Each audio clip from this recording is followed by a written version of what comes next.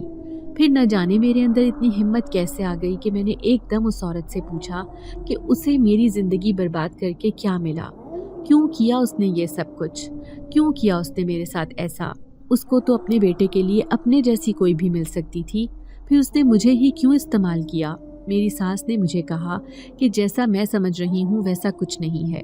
وہ آرام سے چلتے ہوئے میرے پاس آئی اور مجھے اپنے ساتھ لے کر بیڈ پر بیٹھ گئی اور پھر بولی، تم جو نہیں جانتی کہ میں نے تمہیں کیوں چنا، مگر تمہاری ماں جانتی تھی۔ اس نے ہی تو میرے سامنے اپنی خواہش رکھی تھی۔ اس عورت کے منہ سے اپنی ماں کا نام سن کر مجھے حیرانگی ہوئی تھی۔ یہ عورت میری ماں کو کیسے جانتی تھی؟ اس عورت کو تو میں نے نکاح والے دن پہلی مرتبہ دیکھا تھا، پھر یہ میری ماں سے کب ملی تھی؟ میری ساس نے میرے ذہن میں چلتے سوالوں کو پڑھ لیا تھا۔ میری ساس نے مجھے بتایا کہ اس کا اور میری ماں کا ساتھ بہت پرانا تھا۔ میرا شوہر اپنی ماں سے زیادہ میری ماں کی گود میں کھیلا تھا۔ میری ماں اور ساس آپس میں پکی سہیلیاں تھیں اور میری دادی بھی اس بات سے واقف تھی۔ میری ساس ہمارے ہی گھر میں نماز والے کمرے میں رہتی تھی، وہیں پر ان کی ملاقات اماں اور دادی سے ہو جاتی تھی۔ اماں نے میری ساس کو قسم دی تھی کہ وہ صرف اور صرف اس کمرے تک ہی محدود رہیں گی اور اس کمرے سے باہر کسی صورت نہیں نکلیں گی، چاہے جو ہو جائے۔ دراصل میرے سسرال کا تعلق قوم جنات سے تھا۔ یہ لوگ مسلمان جنات تھے، اس لیے 8 سال کے لمبے عرصے تک وہ اماں کے ساتھ ہی رہے، مگر پھر اماں کی موت کے بعد وہ بھی اچانک چلے گئے تھے۔ میری ساس نے مجھے بتایا کہ میری ماں کی موت طبی نہیں ہوئی تھی، بلکہ میری تائی نے میری ماں پر تعویذ کروائے تھے، جس کے نتیجے میں اماں اتنی اذیت ناک موت مری تھی۔ میری ساس نے کہا کہ میری ماں کی دی ہوئی قسم کی وجہ سے وہ اس کمرے سے نکل کر گھر میں نہیں آ سکتے تھے، ورنہ وہ ضرور کچھ نہ کچھ کر لیتے۔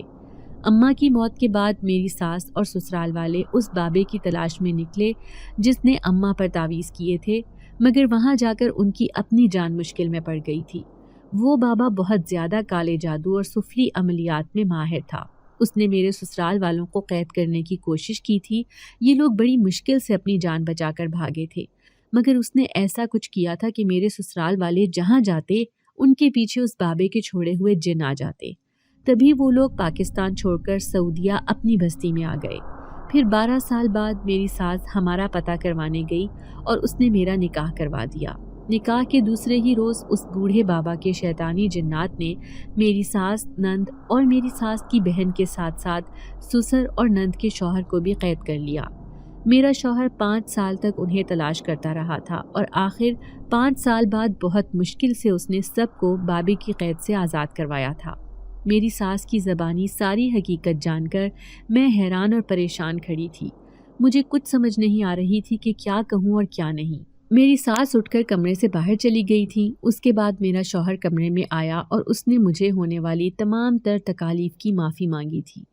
میں نے اسے معاف کر دیا تھا، لیکن پھر میں اداس ہو گئی تھی یہ سوچ کر کہ اب میں حج ادا نہیں کر سکوں گی۔ میرے شوہر نے میرے چہرے سے ہی پریشانی بھانپ لی اور میرے ہاتھ پر ہاتھ رکھتے ہوئے بولا کہ میں پریشان نہ ہوں، صرف میں ہی نہیں بلکہ میرے ساتھ وہ سب بھی حج کا فریضہ ادا کریں گے۔ مجھے اس کی بات کی سمجھ نہ آئی تھی۔ میں نے اس سے پوچھا کہ جنات حج کیسے ادا کر سکتے ہیں؟ تو میرے شوہر نے مجھے بتایا کہ جس طرح انسانوں کو اللہ نے اپنی عبادت کے لیے پیدا کیا ہے، ویسے ہی جنات کو بھی اپنی عبادت کے لیے ہی بنایا ہے۔ انسانوں میں سے کچھ جو مسلمان ہیں ان پر دین اسلام اور اللہ کی طرف سے فرض کی گئی بہت سی عبادات ہیں۔ اسی طرح جنات کی بھی 2 قسمیں ہیں، شیطانی جنات اور مسلمان جنات۔ ہم الحمدللہ مسلمان جنات میں سے ہیں۔